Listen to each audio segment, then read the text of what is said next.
dipertanyakan Bu Mary jadi apa ya kemarin pas diperiksa di Polda kemarin Bu Mary? Itu jadi saksi aja satu-satu. Di situ sama ditulisnya cuman ada satu kejadian. Apa itu? Podcast tanggal 22 Januari 2025. Disebutkan nggak itu apa? Enggak, jadi saya pun nggak tahu podcast itu podcast apa, podcast siapa, isinya apa. Cuma ditulis kejadian di Jakarta Pusat tanggal 22 Januari 2025. Oke. Nah di situ di dalam pertanyaan disebutkan nggak Bu Mary itu sebagai apa dipanggil di situ? Maksudnya apakah ada di lokasi atau Bu Mary statement apa gitu dalam pertanyaan penyidik? Pertanyaan berikutnya ada. Oke. Soal apa? Jadi yang pertama itu adalah tentang 22 Januari itu. Kemudian kan berkembang tuh. Yes. Dia menyebut lagi banyak, ada 30 podcast kalau nggak salah. Bukan cuma podcast ya, ada link berita. Ya, ada link berita, ada di iNews dan sebagainya. Terus setelah itu dia nanya gini, ibu paham nggak alurnya? Dia setelah dia nyebutin segitu banyaknya link loh yang disebut, bukan video dikasih link. Iya. Sampai yang Baliga Academy, yang Dokter Tifa segala, ibu paham nggak alurnya? Paham apa ya saya bilang? Ya saya nggak paham lah saya bilang. Emangnya saya profesor gitu ya, saya bilang gitu. Kemudian dia juga mengkonfirmasi statement saya, ada beberapa di Barreskrim waktu ikut membersamai TPUA memberikan novum. Yang di Barreskrim Polri ya berarti. Waktu itu dia mengkonfirmasi, betul ya ibu ada ngomong begini gitu loh. Jadi pertama saya nggak bilang yang mana, karena kan dia nggak kasih lihat di videonya. Ya kan tentu kita nggak bisa mengelak dong, memang iya kita ngomong gitu. Apa itu yang di dalam video itu katanya? Itu kata-katanya sebenarnya sangat bagus sekali, bahwa kami tidak mau 50 tahun lagi anak cucu kami menemukan ada buku sejarah mana di Indonesia presidennya ijazahnya palsu. Saya bilang begitu. Terus dia tuh pokoknya menekan supaya saya mengakui. Saya bilang saya nggak mau dong, karena ini kan diedit, dipotong.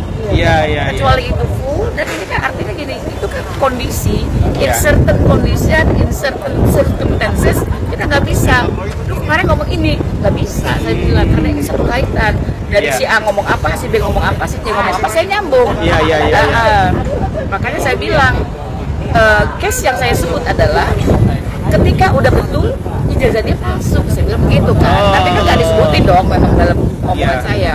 Makanya saya bilang bahwa saya tidak berkenan untuk menjawab.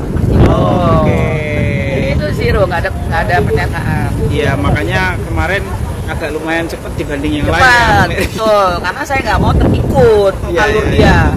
Kemudian dia tanya tentang kehadiran Jogja Solo, betul saya hadir. Ibu ada dalam rombongan? Tidak. Saya memang tidak ada dalam bus dong, karena saya dari Surabaya. Oke Bu Mary, berikutnya ini yang soal hari ini Bu Mary. Hari ini itu kan Bu Mary datang bersama teman-teman dengan kerudung yang sama. Ini dalam rangka apa ini? Ini ya mak-mak yang senang ikut foto-foto sama tokoh kan gitu kan. Tadi kan ada Bang Roy, kan kita seneng dong. Apalagi bisa masuk TV, seneng ya Maya. Ya nggak jauh dari situ lah kalau mak-mak ya kan. Emang kita bisa berbuat apa sih gitu kan. Pesan terakhir nih Bu Mary terkait dengan kasus ini ya, dalam hal ini yang menimpa 12 terlapor. Pesan apa yang ingin disampaikan kepada masyarakat? Pada masyarakat semua, kita memang harus memfilter berita, itu penting. Jadi semua berita itu wajib kita ikuti dengan seksama dulu. Jangan langsung ngejudge inilah anulah dengan kata-kata yang tidak sesuai dengan fakta. Jadi seharusnya bahwa kasus ini ya kalau memang Anda serius mau ikutin alurnya gitu loh. Karena media-media, terutama media-media kita itu sudah menyiarkan dengan benar. Nggak ada yang diedit-edit, ya kan? Tidak ada hoax di sini. Benar-benar misal hari ini pemanggilan Nur Tifa, yang ngomong langsung Dr. Tifa. Betul kan? Betul. Atau pengacaranya. Jadi nggak ada hoax di sini. Jadi begitu maksud saya, jangan ambil dari sumber yang lain.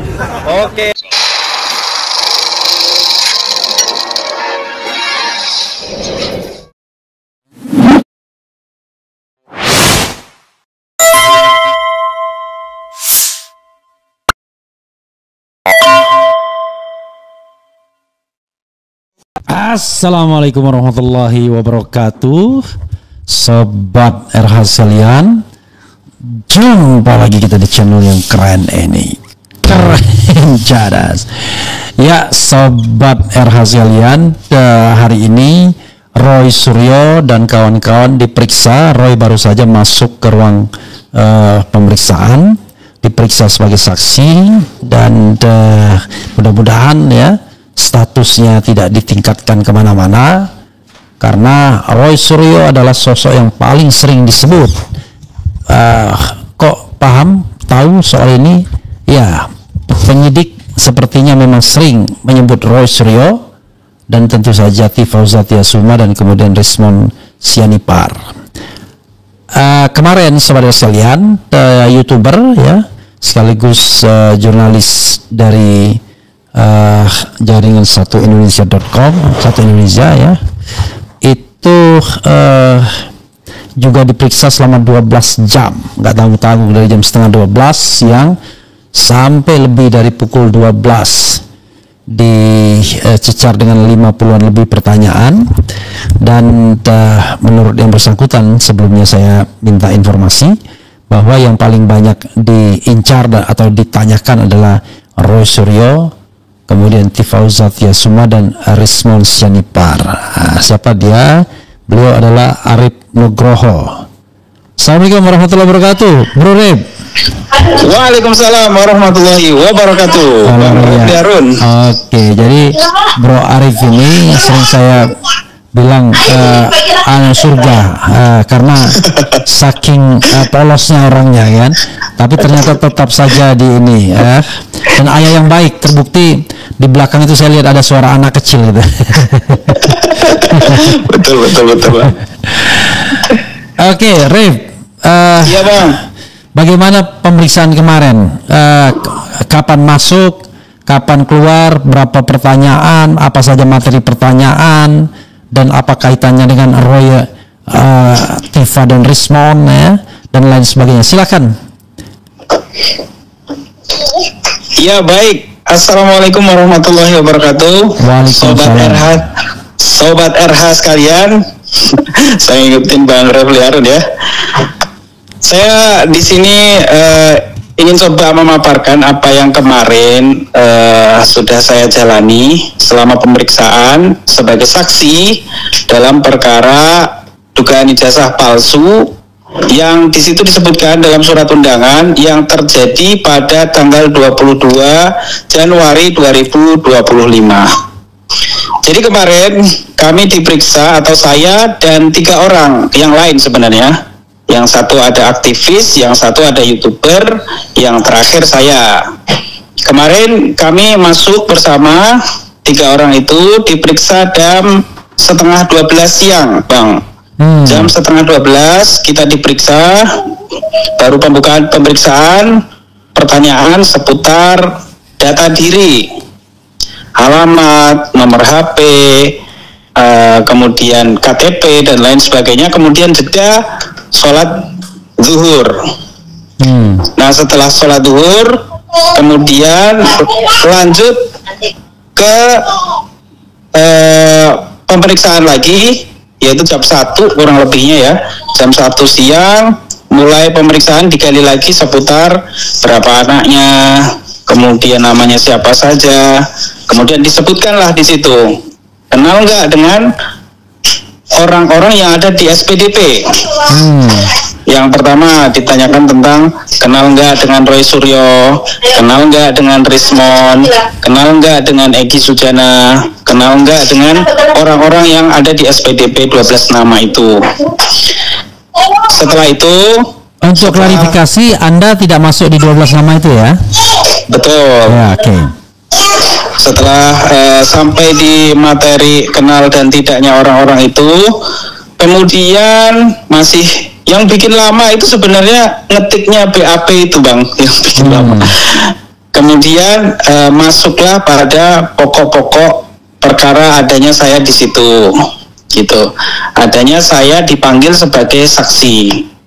Jadi di situ saya ditanya tentang apakah Anda sebagai admin Bang Egy Channel, Egy Sujana Channel, apakah Anda sebagai admin dari Abraham Samad Channel, apakah Anda sebagai admin dari Babi Aldo Suara Kebenaran, apakah Anda sebagai admin dari Langkah Update.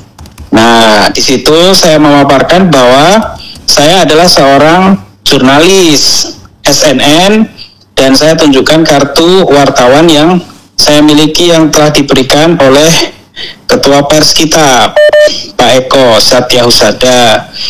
Kemudian diperiksa kartu persnya, diperiksa KTP-nya. Nah, barulah kemudian setelah itu saya menyebut bahwa saya adalah salah satu kontributor juga di 2 akun YouTube. Yang pertama akun YouTube Langkah Update, kemudian yang kedua saya kontributor berita juga di akun YouTube-nya Babi Aldo Suara Kebenaran. Nah, di 2 akun YouTube ini ada 3 video yang kemarin yang pertama ditayangkan. 3 video ini ada di akun YouTube-nya Langkah Update. Nah, ketiga video ini berkaitan dengan konferensi pers. Saya tidak tahu konferensi persnya di mana, tapi ada sedang duduk di situ TPUA. Kemudian yang kedua konferensi pers lagi, sepertinya itu ada di Bareskrim Mabes Polri.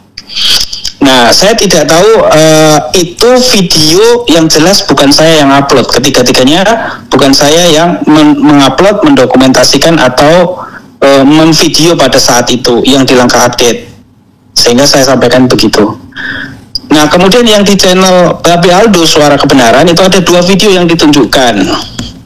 Nah, yang di Babi Aldo Suara Kebenaran 2 video yang ditunjukkan kepada saya. Itu yang pertama, itu adalah video terkait dengan kunjungan TPUA ke DPRD. Yang kedua adalah konferensi pers TPUA pada tanggal 9 Desember 2024. Berarti pada saat TPUA melakukan dumas ke Bareskrim Mabes Polri yang pertama. Nah, kebetulan kedua video yang ada di Babi Aldo Suara Kebenaran itu bukan saya yang memvideokan pada saat itu, tapi saya mengambil dari YouTube yang saya download, kemudian saya re-upload.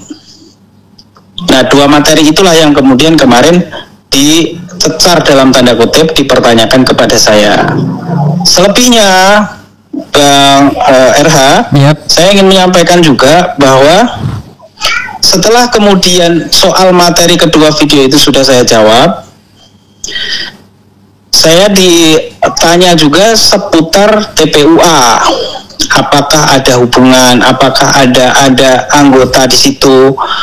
Nah, saya jawab, saya bukan bagian dari anggota, saya hanya pers. Dan saya menghadiri acara TPUA apabila ada undangan publik yang undangan itu mengundang pers, sehingga saya hadir. Yang kedua, saya ditanyakan juga soal Abraham Samad. Apakah Anda ini adalah bagian dari Abraham Samad? Nah, saya jawab saya bukan. Bahkan saya baru aja tahu Bang Abraham Samad baru-baru ini. Nah, diarahkan kayaknya sepertinya saya dianggap sebagai admin dari Abraham Samad juga. Padahal saya tidak tahu menahu soal Abraham Samad. Tuh 2 hal itu. Nah, berikutnya ada banyak rentetan pertanyaan. Ada sekitar 55 pertanyaan di awal, Bang RH. Iya. 55 pertanyaan di awal, selesai. Ada banyak hal, intinya ya, misalnya ditontonkan video, kemudian kenal nggak dengan orang ini. Ada video ini, tahu nggak isinya apa saja videonya, apa yang Anda tahu dari isi video ini, begitulah ya. Kemudian setelah 55 pertanyaan itu selesai, itu kan kemudian diperiksa oleh kuasa hukum saya, yaitu Bang Abdul Ghafur Sangaji SHMH. Setelah diperiksa ada revisi segala macam sedikit. Setelah selesai diperiksa, kemudian di print. Sudah selesai di print, saya tanda tangan kan, ada 24 lembar, 24 bendel ya. Dari awalnya itu ada sekitar 20 lebih lah ya, satu BAP itu 20 lembar lebih. Nah, itu saya tanda tangan para satu-satu, selesai. Nah, pada pukul 11 sekitar jam 11.30 sudah selesai itu, saya sudah keluar. Namun kemudian saat saya di luar dipanggil lagi lah oleh penyidik. Dipanggil lagi oleh penyidik. Kemudian saat saya dipanggil masuk ke dalam, kata penyidik ada yang kurang. Apa yang kurang? Yang kurang adalah saya ditunjukkan 37 link, Bang RH. Ada 37 link yang ada di dalam BAP tersebut. Saya diminta menonton satu persatu linknya itu. Dan saya lihat di dalam linknya itu link apa aja? Link YouTube apa atau yang lain juga? Ya, yang pertama di situ ada link YouTube. Klasternya ya, ada link YouTube. Link YouTube yang saya lihat di situ ada link YouTube dari Rismon Sianipar, yaitu Bali G Academy. Kemudian ada link YouTube Diskursus.net. Kemudian yang ketiga ada link YouTube Sentana TV. Yang keempat ada link YouTube iNews. Yang kelima ada link YouTube merdeka.com. Kemudian saya lihat juga ini ada satu lagi, sepertinya ada Kompas, link YouTube Kompas juga ada di situ. Nah itu klaster pertama, klaster link YouTube ya. Kemudian yang kedua adalah klaster X atau media sosial X yang dulu adalah Twitter. Nah kalau klaster yang media sosial X ini, saya lihat di situ hanya ada X atau status dari Dr. Tifauzia Tiasuma, Dr. Tifa. Kurang lebih ada sekitar 3 atau 4 link X dari Dr. Tifa. Kemudian ada juga situs berita. Saya lupa tapi situs beritanya apakah ini CNN atau apa, tapi ada satu situs berita di situ. Nah itulah yang kemudian ditunjukkan semuanya 37 link itu kepada saya. Dan oh iya mohon maaf tadi untuk YouTube masih ada langkah update sama Babi Aldo. Nah kemudian saya diperlihatkan itu, Anda tahu nggak tentang ini? Yang saya tahu cuman 2 link, 2 video yang terupload di Babi Aldo Suara Kebenaran itu, sehingga itu akhirnya kemudian BAP-nya ditambahin lagi lah dari 55 pertanyaan menjadi sekitar 56 atau 57 pertanyaan. Intinya dia ngeprint sekitar 4 lembar lagi. Jadi harus tanda tangan lagi, kita nunggu print-printnya lagi, sehingga baru selesai kita keluar dari ruangan BAP itu sekitar jam 12 lebih gitu. Jam 12 malam, pukul 00 12 malam, 12.00 lebih, hampir jam setengah 1. Dan begitu kita keluar, ternyata di luar kita bertemu dengan Bang Bahar. Bang Bahar ini adalah salah satu pengacara yang saat itu kliennya, yaitu Pak Sunarto, sedang di BAP juga. Beliau sebagai YouTuber di sini dan sebagai saksi yang ternyata Pak Sunarto ini masih belum selesai. Padahal sama masuknya. Padahal sama kita masuknya jam setengah 12. Tapi jam 12 lebih itu masih belum selesai dan saya tidak tahu dia selesainya sampai kapan. Karena menurut info dari Bang Bahar, dari BAP-nya Pak Sunarto itu ada 50 lembar BAP lebih katanya. Sehingga kalau itu 50 lembar BAP lebih, misalnya dikali 24 24 bendel saja, itu sudah berapa lembar itu? 24 rangkap. Ya, 24 rangkap. Nah, seperti itulah kira-kira perjalanan kemarin saat kami di BAP di Polda Metro Jaya, Bang RH. Oke, Rip, yang diperlihatkan dalam link yang 37 itu seputar apa aja dan apa kata kunci di sana yang paling sering disebutkan? Iya, kalau saya lihat di channel YouTube, di channel YouTube itu yang saya lihat itu adalah gambarnya Pak Roy Suryo dan Dr. Rismon Sianipar. Misalnya di channel YouTube Diskursus.net, itu saya lihat ada gambarnya Pak Roy Suryo sedang diwawancara. Ada di channel YouTube-nya Bang Abraham Samad, sama. Itu adalah gambarnya Pak Roy Suryo sedang diwawancara. Bukan gambar Roy Suryo yang sedang diwawancara. Iya, Roy Suryo, sorry. Iya, Roy Suryo yang sedang diwawancara, videonya itu seputar itu. Kemudian ada di iNews. iNews seingat saya itu malah justru ada satu video Roy Suryo yang ada di acara iNews, Rakyat Bersuara. Sepertinya di Rakyat Bersuara, soalnya dia ada di mimbar gitu. Bukan berita yang di tempat-tempat kejadian, tapi memang dia sedang menyampaikan sesuatu di atas mimbar. Nah itu berkaitan dengan Pak Roy Suryo ya, yang di video. Kemudian yang Dr. Rismon tentu saja di video yang soal di channelnya sendiri, yaitu Baliga Academy, yang menjelaskan tentang ijazah. Nah, menjelaskan tentang dugaan ijazahnya Pak Jokowi di situ. Nah, itu seputar videonya Rismon. Dan ada yang di mana di Sentana TV itu juga soal wawancara. Nah, begitu isinya kalau di video. Kalau yang di X-nya Dr. Tifa yang kemarin saya lihat sekilas itu adalah berisi soalan foto-foto yang diduga itu adalah foto-foto ijazah yang dimiliki dugaannya oleh mantan Presiden ke-7 Joko Widodo. Seperti itu, Bang RH. Jadi yang paling banyak disinggung ini siapa sebenarnya dalam pemeriksaan Anda? Yang banyak disinggung kalau saya cermati itu Rip, sebelum Anda jawab kita dengarkan dulu azan ya, karena sudah azan zuhur. Sebentar ya. Betul, Bang. Tunggu ya. Iya Bang, Ya. Siap-siap Bang.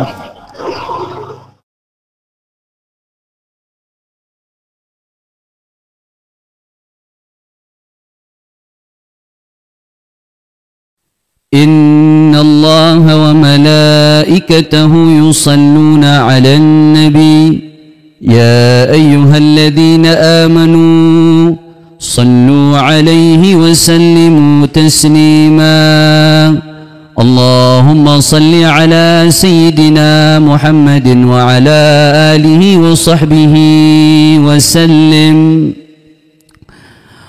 الله أكبر الله أكبر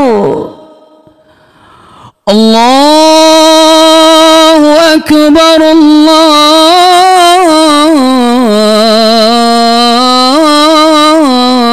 الله أكبر أشهد أن لا إله إلا الله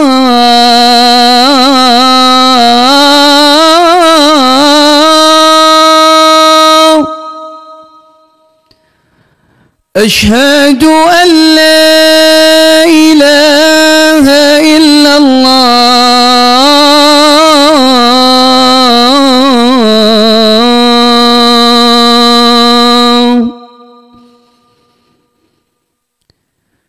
أشهد أن محمدا رسول الله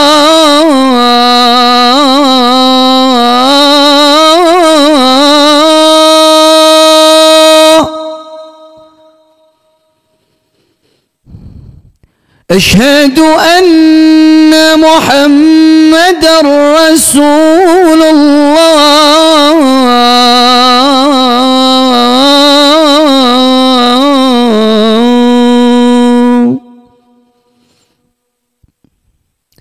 حي على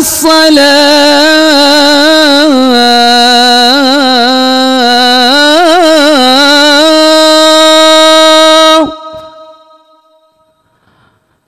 حي على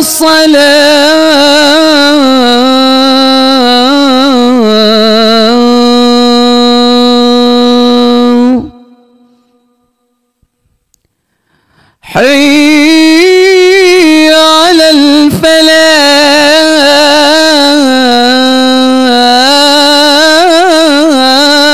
الفلاح حي على الفلاح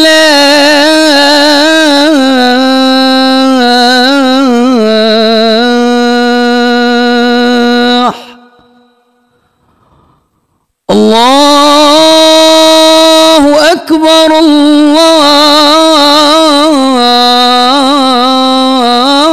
الله أكبر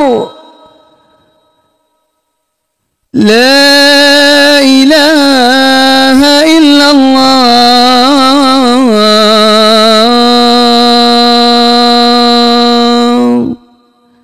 لا إله إلا الله محمد رسول الله صلى الله عليه وسلم اللهم رب هذه الدعوة التامة والصلاة القائمة آت سيدنا محمدا الوسيلة والفضيلة والشرف والدرجة العالية الرفيعة وابعثه مقاما محمودا الذي وعدته إنك لا تخلف الميعاد رب اغفر لي ولوالدي رب اغفر لي ولوالدي Rabbi ighfirli. Ya, sahabat era sekalian, kita lanjutkan lagi ya setelah mendengarkan azan zuhur.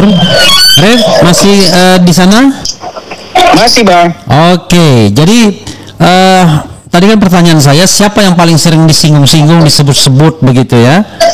Karena kita tahu yang dilaporkan 12. Tapi dari 12 orang itu intensitasnya kan beda-beda kan? Oke, silakan.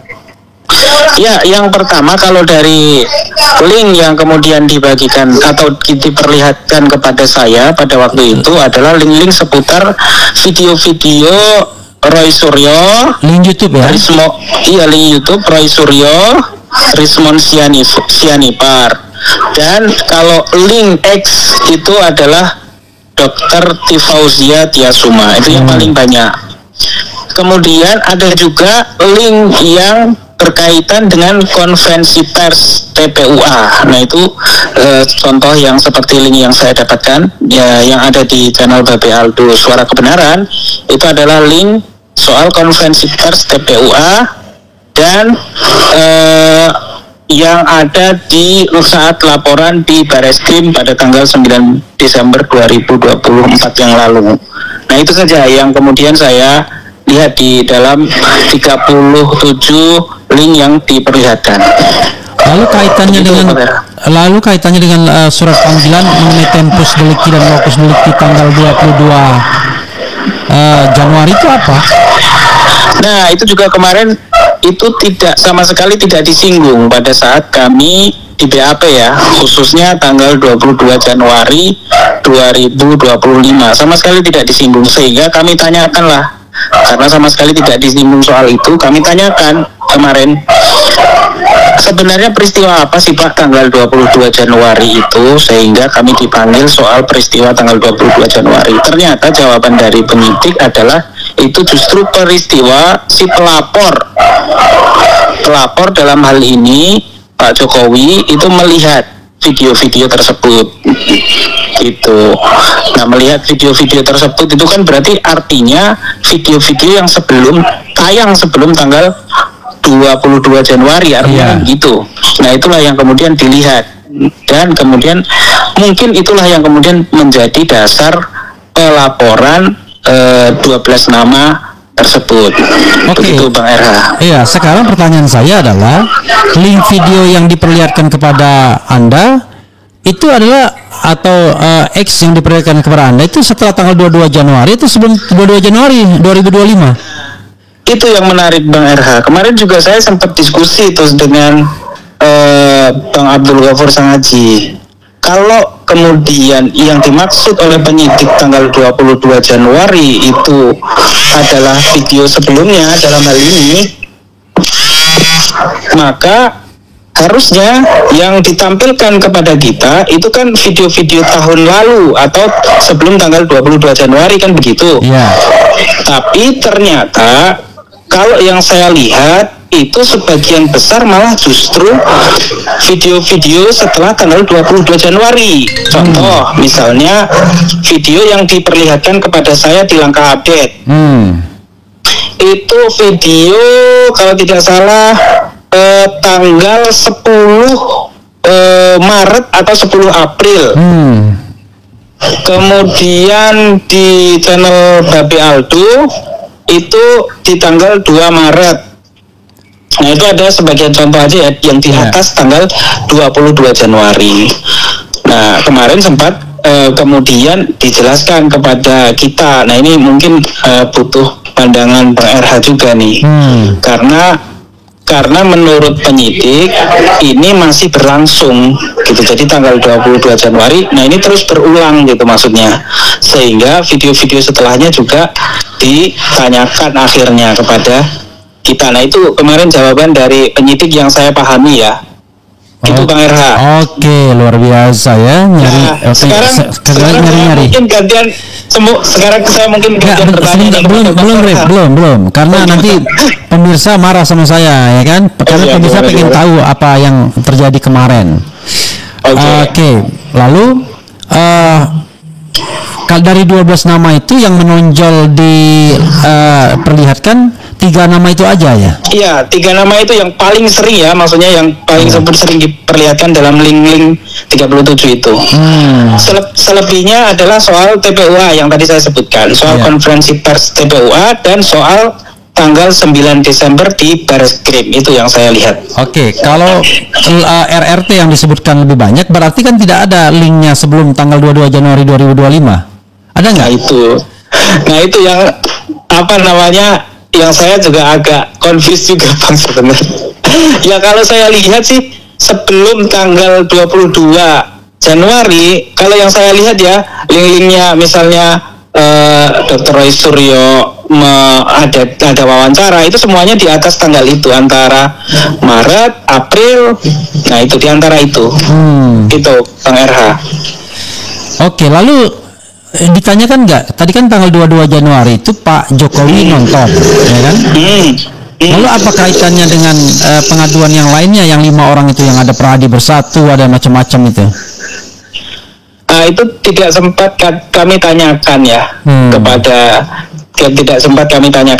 penyidik. Tapi yang jelas katanya penyidik sudah memeriksa semua para pelapor, yaitu diantaranya ada Pak Jokowi, ada Peradi bukan Peradi Bersatu ya sebutannya, karena itu personal ya, ada Lehumanan,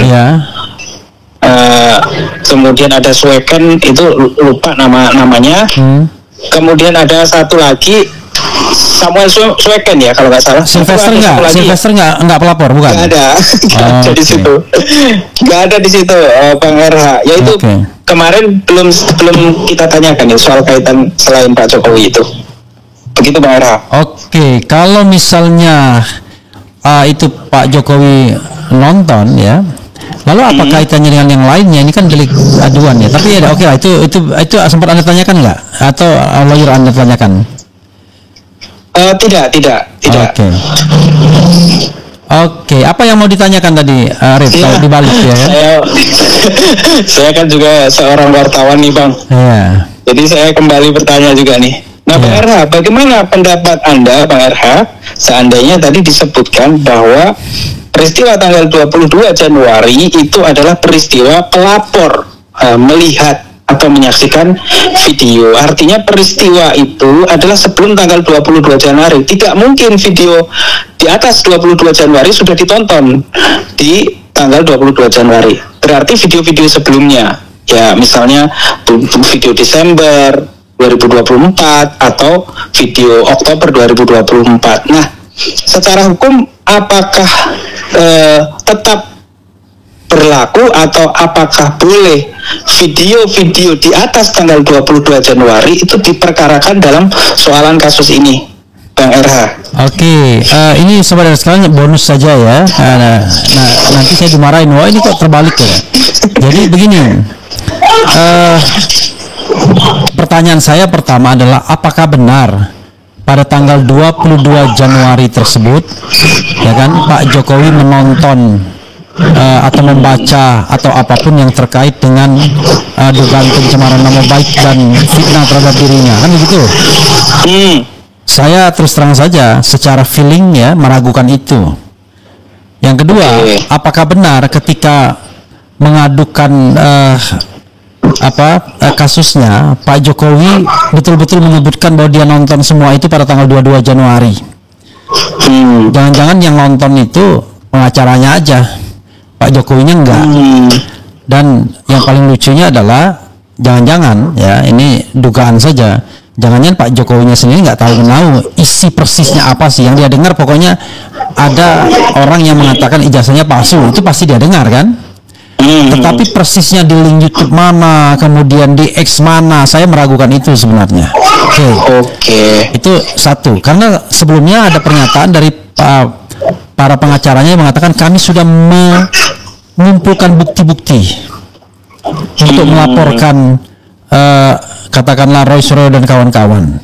Artinya kan itu bisa jadi itu sesuatu yang dibaca, ditonton oleh lawyernya saja. Ya, Pak Jokowinya sendiri barangkali tidak tahu menang, barangkali dia cuma datang, hadir dan kemudian melaporkan. Oke, itu satu.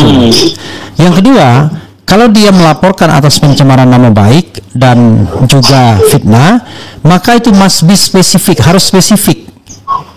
Ya, yang terkait dengan tempus deliktinya kapan, kemudian lokus deliktinya di mana, kemudian peristiwanya apa. Kalau misalnya itu berupa ujaran atau berupa statement seperti apa, ya, kalau kita baca putusan Sylvester Matutina itu kan jelas tuh. Ya. Dia di demo di mana, di Baharkam atau di Mabes Polri atau apa. Mabes Polri, betul. Kemudian tanggalnya disebutkan, kapan kejadiannya, tahun kejadiannya disebutkan, dan materinya jelas sekali di situ kan tentang Yusuf Kala itu ada transkripnya yang disebutkan dalam putusan itu kan. Iya. Nah, kalau ini kan rasanya seperti belanja. Nah, nggak jelas mana statement yang dianggap mencemarkan itu, mana statement yang dianggap memfitnah itu. Kan harus tegas dan jelas konstruksinya, sehingga ketika pemeriksaan itu fokus. Kalau ini kan nggak fokus, orang diperiksa macam-macam tapi tidak fokus peristiwanya yang mana, gitu.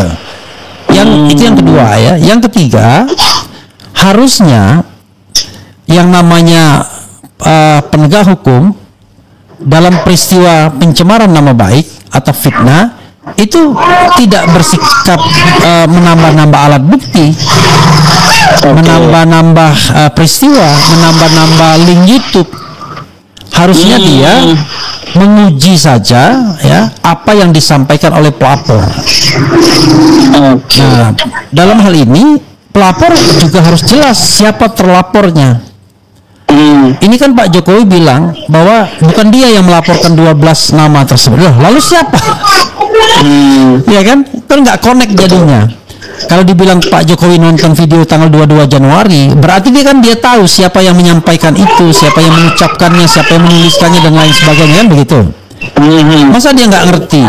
Dan tidak boleh dicari-carikan oleh polisi pelapornya siapa, karena terkesan adalah pelapor atau yang terlapor ini kemudian dicarikan dan muncullah 12 nama tersebut.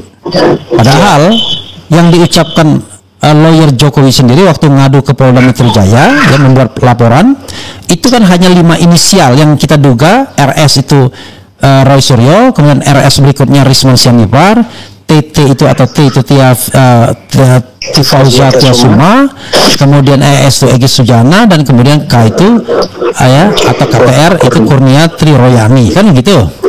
Tapi kalau tiba-tiba ada nama-nama lain, ada Damai Hari Lubis, kemudian ada Rustam Effendi, ada Abraham Samad, ada Ian, ya kan, ada Babe Aldo, dan 12 nama lainnya ya. Di antara 12 nama itu ya, bukan 12 nama lainnya, semuanya jumlahnya 12 nama. Nah, ini kan aneh. Siapa yang kemudian mencarikan nama-nama tersebut? kan harus dari awal harus jelas itu ya. Siapa pelapornya, siapa yang dilaporkan, kapan kejadiannya, di mana kejadiannya, dan apa materi dari ujaran tulisan yang dianggap pencemaran atau fitnah tersebut. Kan begitu harusnya.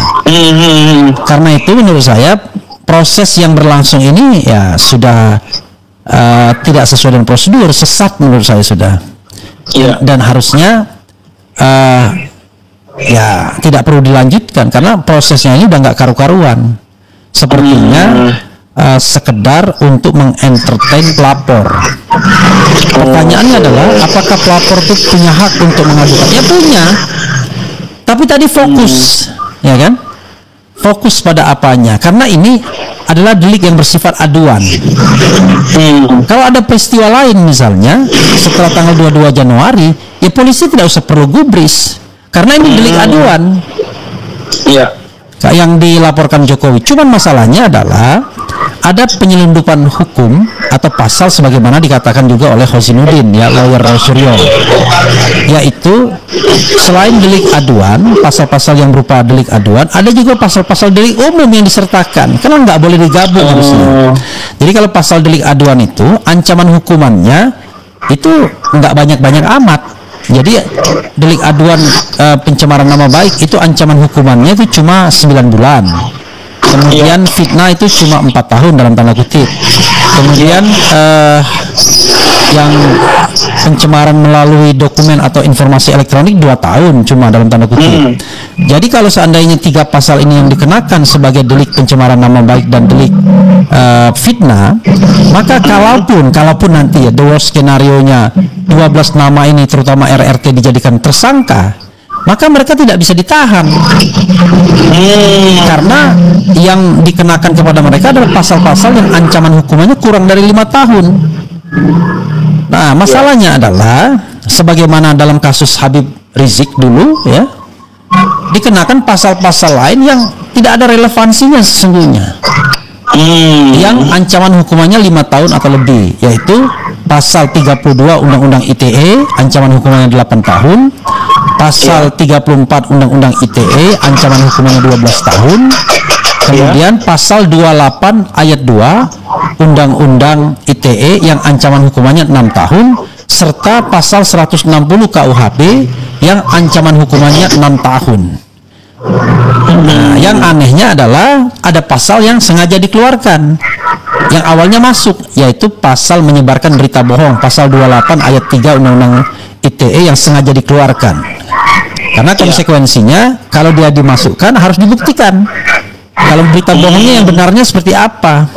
Karena Gus Nur dan Bambang Tri itu tidak terkena pasal menyebarkan berita bohong di tingkat putusan yang inkrah di di Pengadilan Tinggi dan Mahkamah Agung. Dia dikenakan pasal ujaran kebencian akhirnya.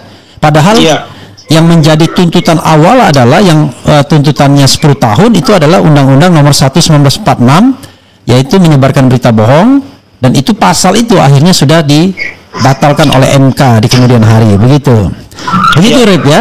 Harusnya ya, yang namanya penegak hukum itu bertindak secara netral dan profesional. Nah, dalam kasus ini betul yang sebagaimana dikatakan oleh Susnodo Aji, harusnya kasus pidana atau delik aduan ini tidak bisa disatukan dengan delik umum. Tapi kalau delik aduan yang diproses kan begitu, maka dibuktikan dulu ijazahnya palsu atau tidak, baru bisa memproses delik pencemaran nama baik dan fitnah. Kalau misalnya ijazahnya memang benar-benar palsu, maka delik pencemaran nama baik dan fitnah gugur jadinya. Nah, yang ini kan polisi kan tidak mau membuktikan, padahal harusnya dilakukan proses penyidikan terhadap ijazah tersebut. Kan banyak bukti yang bisa dijadikan alat bukti kan. Jadi alat bukti itu menurut KUHP, Kitab Undang-Undang Hukum Acara Pidana pasal 184, satu keterangan saksi. Nggak banyak saksi kan, Kasmijo misalnya kan saksi itu, dekan macam-macam, kalau saksi banyak lah. Kemudian yang kedua keterangan ahli juga ada ya, Roy Suryo ahli, Rismon ahli, Dr. Tifa ahli. Ini kan soal pembuktian ijazah palsu kan. Kemudian yang berikutnya adalah surat, ya surat banyak, termasuk fotokopi dan lain sebagainya itu yang sudah disita dan lain sebagainya kan. Dari UGM itu berapa banyak surat-surat yang ada kan. Berikutnya adalah keterangan terdakwa nanti di pengadilan. Berikutnya adalah petunjuk. Nah, petunjuknya juga banyak. Beberapa petunjuk yang muncul misalnya soal pasar pramuka, soal IPK yang cuma 2,05, soal SKS 122, kemudian soal KKN macam-macam. Itu kan petunjuk semua yang mengarah pada dugaan adanya ijazah palsu ini ya. Jadi tidak ada alasan sebenarnya untuk mengatakan ini kekurangan alat bukti atau alat buktinya sekunder. Termasuk juga bukti surat itu adalah atau petunjuk itu adalah, kalau suratnya adalah ijazah, tapi petunjuknya misalnya tanda tangan, gitu, yang tidak sama dan lain sebagainya. Jadi sangat lucu kalau dikatakan ini tidak cukup buktinya untuk mengatakan palsu atau tidak. Dan selain itu, ijazah yang dikatakan asli itu sendiri itu belum pernah diuji secara terbuka di publik. Betul. Dan pengujian atau laboratorium forensik pada saat proses penyelidikan itu tidak sesuai dengan prosedur, tidak sah harusnya. Karena untuk melakukan pengujian di laboratorium forensik itu harus berbekal beberapa syarat. Ya, salah satunya adalah misalnya berita acara penyitaan barang bukti. Itu kan nggak pernah disita, itu tiba-tiba dipinjam aja dan lain sebagainya. Sekarang ada penyitaan, misalnya penyitaannya 2 kali, ya kan? Artinya yang pertama itu bukan penyitaan tuh, cuma peminjaman doang kan? Kemudian ada juga yang jelas laporan polisi. Laporan polisinya kan belum ada kemarin itu, cuma dibikin laporan informasi. Jadi syarat-syarat itu belum terpenuhi sesungguhnya, sehingga seharusnya ya penegak hukum berkonsentrasi dulu kepada pembuktian ada tidaknya ijazah itu atau palsu atau tidaknya ijazah tersebut. Begitu Arif, memenuhi keinginan Anda ya. Jangan dimarahin saya ARH Channel ya. Kalau wawancara wartawan ini begini, ditanya nanya balik dia. Saya mau menambahkan sedikit lagi. Oke, silakan. Ya, saya kemarin juga sempat menanyakan terkait, jadi ada di SPDP, di surat panggilan yang diberikan kepada saya itu 12 nama itu ada terakhir itu ada DKK, Bang. Iya. Nah, DKK itu kemarin sempat saya tanyakan, apa artinya DKK ini, Bang? Apakah masih akan ada yang dipanggil lagi untuk dimintai keterangan? Jawab dia mereka apa DKK itu? Masih ada kemungkinan, Mas, gitu kata dia. Nah, jadi oke, itu jawaban dia ya. Apalagi tambahan? Ya, jadi masih ada kemungkinan, Mas. Ya, ini masih bisa bertambah, masih juga dicukupkan. Kalau memang nanti butuh keterangannya ditambah, masih bisa kita tambahkan. Itu yang pertama, Bang RH. Yang kedua, ini saya justru mengkhawatirkan ini, Bang RH, sebagai seorang insan pers ya, yang kita nih bersama-sama nih yang mencoba untuk menghidupkan kebebasan berpendapat di tengah-tengah di ruang publik lah ya, sesuai dengan undang-undang pers juga. Jadi kalau kita perhatikan dari link-link itu kan banyak juga, justru sebagian besar itu adalah pers yang kemudian ditunjukkan kepada saya. Seperti contoh, misalnya Langkah Update, itu kan ada di bawah naungan SNN. Sentana TV, nah itu kan katanya ada persnya juga. iNews, kemudian ada Merdeka.com, kemudian ada situs web juga. Nah, itu semua kan sebenarnya adalah hasil dari wawancara, dengar pendapat, mengumpulkan, mengolah informasi, kemudian menyampaikan ke publik. Artinya sebenarnya secara pers kan itu harusnya tidak ada masalah di situ, tapi hari ini kita lihat itu saja masih dipersoalkan. Nah, saya khawatir nih, ini justru akan membungkam pers dalam hal ini untuk berbicara atau untuk menyiarkan soal dugaan ijazah palsu ini, gitu. Sehingga ini mencoba dugaannya itu membungkam supaya tidak ada yang ngomongin lagi soal ini, karena kalau ngomongin ini nanti ada dugaan atau ada kemungkinan nanti dipanggil ke Polda untuk dimintai keterangan soal hasil video, sebagaimana tadi yang saya jelaskan di awal, Bang, soal hasil video misalnya di Bareskrim, soal hasil video di DPRD, walaupun kebetulan saya tidak memvideokan langsung, tapi saya ditanya soal hasil video itu, gitu. Nah, saya mengkhawatirkan kalau ini terus seperti ini dan ada kemungkinan bertambah, ini saya khawatir nanti justru ini jadi upaya pembungkaman terhadap masyarakat, khususnya pers dalam hal ini, untuk jangan bermain-main atau jangan menyampaikan berita soalan dugaan ijazah palsu ini. Saya mengkhawatirkan seperti itu, Bang RH. Nah, mungkin Bang RH bisa memberikan pendapat juga soal ini, Bang RH. Oke, dua hal ya mengenai dan kawan-kawan itu makin menunjukkan bahwa penegak hukum mengentertain ya pelapor. Harusnya kalau dalam delik aduan laporan itu sudah disebutkan siapa terlapornya. Makanya saya katakan ini kan membingungkan, confusing. Kenapa? Karena antara delik umum dan delik aduan itu digabungkan jadi satu. Jadi kita tidak tahu mana yang umum, mana yang aduan di dalam proses pemeriksaannya, termasuk dalam proses pemanggilan saksi-saksinya. Karena kalau misalnya itu delik yang diadukan oleh Pak Jokowi, ya harusnya jelas siapa terlapornya. Nggak bisa pakai dan kawan-kawan. Ini kan seolah-olah dikembangkan untuk mencari yang lainnya. Itu satu. Yang kedua adalah kalau memang saksi itu nggak ada masalah ya. Saksi itu bisa saja. Tetapi ada tetapinya. Kalau itu terkait dengan produk jurnalistik, harusnya komplainnya ke Dewan Pers. Komplain dulu ke Dewan Pers, nggak main ngadu-ngadu saja. Apa materi yang dia berkeberatan? Misalnya ada pernyataan apa, nanti didamaikan oleh Dewan Pers. Misalnya dihukum untuk memuat hak jawab, misalnya kan begitu. Betul. Dan lain sebagainya. Tetapi tidak boleh mengancam kebebasan pers. Dan termasuk kebebasan berpendapat, baik secara lisan maupun tulisan. Karena yang namanya kebebasan berpendapat, baik secara lisan dan tulisan, itu tidak hanya diatur di dalam undang-undang saja, termasuk undang-undang pers misalnya, tetapi diatur di konstitusi. Jadi statusnya jauh lebih tinggi. Jadi setiap warga negara, bukan hanya setiap insan pers atau jurnalis. Jadi kalau insan pers atau jurnalis itu lebih pada mekanisme komplainnya, ya kan? Kalau ada hal-hal yang terkait dengan pemberitaan yang dianggap merupakan pencemaran nama baik atau fitnah, jadi diadukan ke Dewan Pers. Nanti bagaimana penyelesaiannya itu soal lain.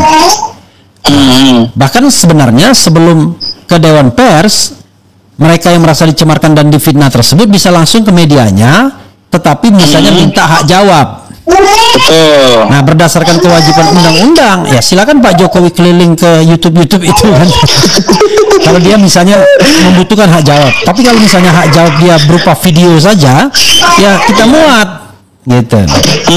Harus kita muat. Tapi kalau dia misalnya tidak puas dengan hak jawabnya, barulah dia mengadu ke Dewan Pers. Padahal kalau di YouTube kan gampang hak jawabnya kan. Di YouTube kan hak jawabnya misalnya dia mendengarkan pencemaran atau fitnah itu kira-kira 10 menit. Hak jawabnya juga bisa 10 menit. Betul. Jadi nggak susah kan, kalau di koran kan susah. Kalau di ini kan nggak susah.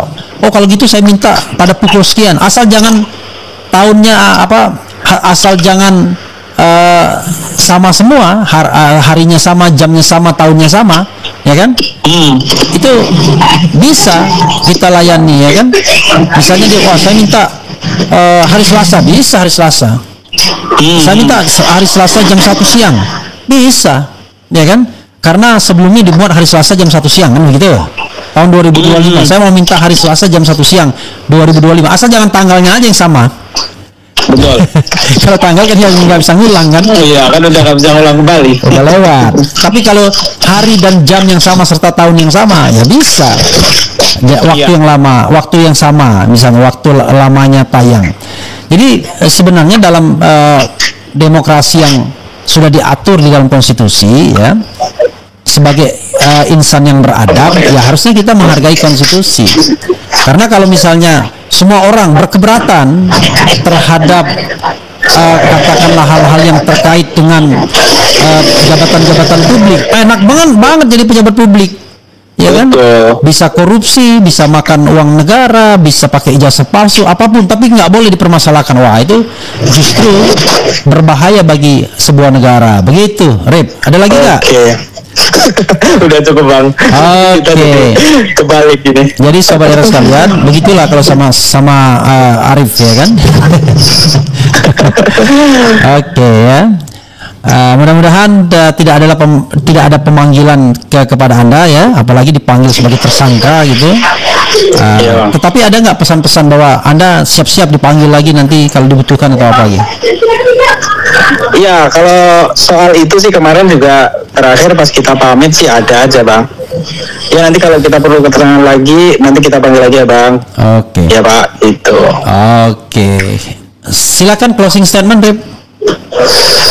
Closing statement ya untuk para teman-teman yang menyiarkan atau mengabarkan atau mengumpulkan data, menyampaikan informasi yang memang dirasa itu adalah bukan bersifat private yang tidak boleh disiarkan. Menurut saya sesuai dengan apa yang disampaikan Bang RH tadi, setiap manusia punya kebebasan berekspresi, kebebasan menyampaikan pendapat, sehingga tidak boleh ada tambahan sedikit, tidak hanya menyampaikan pendapat tapi juga mencari, mengumpulkan, mengolah dan menyampaikan informasi. Ya. Jadi itu dua. Jadi ada yang berpendapat, ada yang menyampaikan pendapat tersebut. Silakan, Rip.